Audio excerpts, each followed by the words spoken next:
back home. Okay, this is it. This is Crete. This is Crete. But it shows that they have melanin in their skin.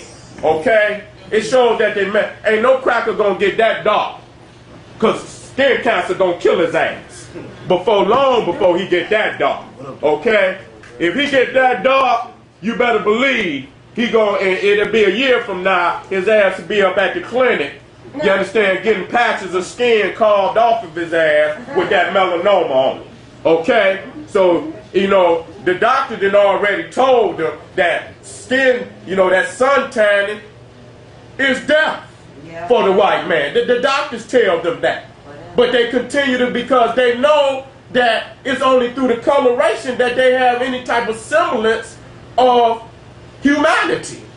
Without no damn melanin, how you know, and then you pale, and the beautiful skin of Africans all over the planet is glistening, and you know, you put the shea on it and it making it shine, you know what I'm saying? They can't stand that. So you know, they can't, you know, they, as soon as the sun come out, and they've been looking at they ugly ass all winter, and they've been looking and just, you know, and they hate themselves. They hate themselves. And so they can't wait for the sun to come out. And so I'm showing you that even though it may have been, quote unquote, a European type in the region, you can tell that this is some intermixture in these people. But predominantly African. Predominantly African. Now look, this is the Minoan peoples on the island of Crete. Deep, rich melanin. Okay, that's an African right there. There's no doubt about it. Because look at this cracker. He cannot get that. Do you see this? This cracker is on his deathbed. If this cracker's whole body got that dark, do you know what the hell type of that cracker would be in the hospital? That's right. Yeah. Period. Yeah. This cracker is. Look at him. He's hurt. Right. He's hurting. Yeah. If he didn't that damn dark, he's hurt. And he's laughing with his stupid ass. But this show you what he is. And so it goes back to our Nubian ancestors and their production and manufacturing of all things that they needed. Okay? Now, the ostrich. To show you that all of the zoo types are indigenous to Africa. So when people talking about that the civilization of Egypt came from on the outside, tell them to prove it. Okay? If you go out of town, you from the D, you know you're going to rock that old English D, wherever you go. If you coming from New York, you know they're going to put on their Yankees hat. If you coming from L.A., they're going to wear the Lakers. They're going to rock the symbols of where they come from. So if a people come from somewhere else, then we should expect that wherever they came from, they brought something with them. And we contend that all of the zoo types on the walls of ancient Egypt, Nubia, Ethiopia are indigenous to Africa. What did they bring with them? That's all I'm asking. You show me. So when you look at the ostrich, this shows you on this map where they're indigenous to. Do the research, fam. That's something everybody here can do. You want to do some homework? Look up all the zoo types in ancient Egypt. Find out where they located, where their origins at. And when you find one that's not indigenous to Africa, you come and see me. I guarantee you that they all indigenous. Now, the Ethiopian ostrich feather, the Nubian origins of Kemetic. So you study, when you look at these right here that the Nubians bring up, you can see them right there. That's a saw. Those are the ostrich feathers in a saw's hat. That's my art. Let's show you where the knowledge came from. Damn it. Y'all got to look. I mean, it ain't. A lot of people think it's something deep. And it's not. It's deep. But the reason why it's hidden because it's so simple. And niggas always trying to find some complex goddamn theory to explain, and it's so simple. You know? Nigga, don't make up shit. Don't create shit. It's right here on the walls. It's right here on the walls. Right there. Showing you the Ethiopian ostrich feathers. Okay, this right here is Army. This is the hairdresser of Army. You see right here, Again, this is and you can tell the blue represents a sky deity. When you see blue in their face, that represents a sky deity. Matter of fact, wait a minute. That's not Amen. That's Shu right there. If I'm not mistaken, that's Shu. I'll look it up and get it right. Okay? You see the leopard? See the leopard? Sacred to the priesthood. Sacred to the priesthood. Okay? Let's look at that deeper. That's the temple of Beit El Wali, Lord Nubian. So if you happen to go online, you need to look it up, write it down. Go look it up. You ain't got to take my, what you see up on the screen for actual fact. Look it up for your damn self. You can see it. You can do this research. So right there, you see, I got to fix that. That came in and out. I'm going to go back. You see, matter of fact, let me fix that now. Zulu's wear them too, Queen. I'm about to get right into it. Okay. Now that's I. That's I. Okay, that's the king that came after Tutankhamun. And he's performing the opening of the mouth on King Tutankhamun. But you see the leopard skin. You see the leopard skin right there on this brother right here, this African priest too. Okay, so was represented. Leopard skins were worn by the Sim priest and the high priest of Ra at Heliopolis. You can look Sim priests up. Write it down. I'm going to have them books again. Y'all come in here without some paper? Because y'all ain't remembering this shit. I didn't remember it. I had to write this shit down. This is only after 20 years that I can remember this. So y'all need to be writing this shit down because y'all not equipped like that. Okay? Don't you have a DVD coming out on you? That don't mean nothing. I got a DVD coming out, but when you write it, it goes up in the brain. Right. See, when you look at the DVD, you always gonna run back to the DVD, which is cool. But when you write, it does something to the brain that only writing does. Writing does it. When you write that information down, you retain it in your brain. I'm telling you what I know. I wouldn't give y'all that information. Dr. Ben to cuss you out. Dr. Clark used to cuss niggas out. Where the damn recorders at? Where the papers at? I'm telling you.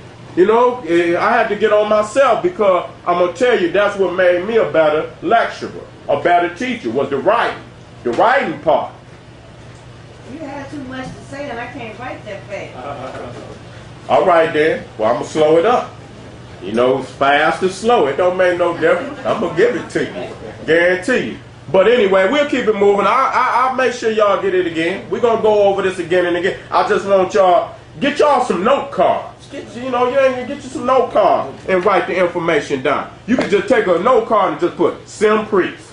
You ain't got to write it all. Just little, key words. That's what note cards is, for key words. You know what I'm saying? Right. The cash skin shows you the universal brotherhood of the priest system. So just like the queen was just mentioning, she was mentioning the Zulus. These are some brothers, I don't know, I think this brother right here is from South Africa. And one of these brothers, but it's universal all over the continent. So you see right here in Egypt, you see the African culture that has been passed down into Egypt from Southern Africa. Come on, brother, you good, family. Come on in. Now you're dealing with when the brothers went across the water. Okay, now this is in Olmeca land, which you call America today. Now the Olmecs was the first, the oldest, I don't give a damn what nobody tell you. Okay, a lot of people always conjuring up some shit where, it's some other civilization that preceded the Olmec. Show me where the shit at. Show me the architecture. Show me the writings. Show me the graves. Show me this. They can't show you. So when we talking about architecture, we're talking about the oldest language that they got written on anything over here is Olmeca. I got the facts. I went down there and seen it for myself. Okay? And so when you look at the pyramid structure and you look at, the way it's laid out on the same African platform as Giza, Teotihuacan. I seen it. I seen the same deity. So what the Africans did, they didn't make them wear the leopard skin because they knew that there were no leopards here. That the jaguar was, so they didn't force the culture on them. They showed them how they deified nature, and they came here, and what they saw here, they deified. The jaguar skin, or the jaguar was the sacred cat that was sacred on this land. And so they deified the jaguar. Now, this is in India. Now, this is the priest of Shiva. You can look Shiva up. S-H-I-V-A. And if I go on here right now, which I can stop, I'm going to show you. Because we got the internet up. And so I'm glad the queen, I mean, we just really going to have a ball in here. We just going to really have a ball. Because we can go up on the internet and we can really bring some of this up. Just type in Shiva. Okay? You type in Shiva, we can go to images. Okay? And if you type and you pull it up, bingo. Bingo. Bingo. This is Shiva. Okay? And what you're going to see at the bottom, what you see? The title. See the title? That's the brotherhood. That's the brotherhood. Okay, that they took off. And so in India, they deified the tiger. You know, is it just a coincidence? Nigga, just, you know, everybody wearing cats and shit? just everybody walking, you know, nobody conscious of nobody. We just all wearing cats and shit. Okay then. It's just that we didn't force like the white man. We didn't force our culture on nobody. Yes, sir.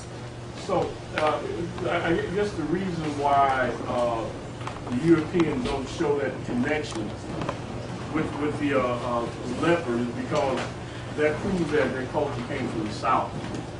I mean, especially Egypt. Well, they're not going. They're not going to show because they're trying to prove it belongs to them. Right. So they're not going to show you nothing in relationship to proving that this is a civilization of African origin. They have denied it, but the thing is, what, you know, up into the 19th century, all through their writings, Egypt was a black man's land. It was a black man's land. But when the French, when Napoleon and the British went, because really, technically, Egypt was unheard of in Europe. You know, they had lost shit. They had lost themselves. Shit, the Arab, and well, not just the Arab, the Africans, the Muslims brought the Greek philosophers back to them. They had lost their own masters. So it was the Islamic world that reintroduced Socrates, Plato, Aristotle back into Europe. So they had lost them down self. They didn't know nothing about Egypt. So now when Napoleon and the British, when they conquered Egypt, for the first time, they got a chance to see it. And out of that come Freemasonry, all of that. That's why anytime you go into any of them old cemeteries and you see them obelisks and whatnot, that was the explosion, the Egyptian explosion after they went back into Egypt. Okay. Say civilizing African, same. Right. They did. Okay, now this is in Elam. Mendy. This is in Elam. This is Iran. Okay? This is the brotherhood in Iran. And J.A. Rogers hit me to this particular that they also wore the cat skin. So you can, you know, don't sleep on J.A. Rogers. No, whatever. J.A. Rogers, Dr. Ben and Dr. Clark said that J.A. Rogers did more than any single man to bring in black African history back to our people. Yes, he did.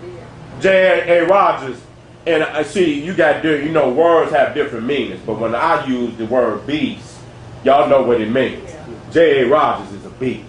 Yeah, cheating on them crap. He's the one started me selling books. Man, J.A. Rogers, you got to have J.A. Rogers. Yeah. I mean, because he's a easily read scholar too.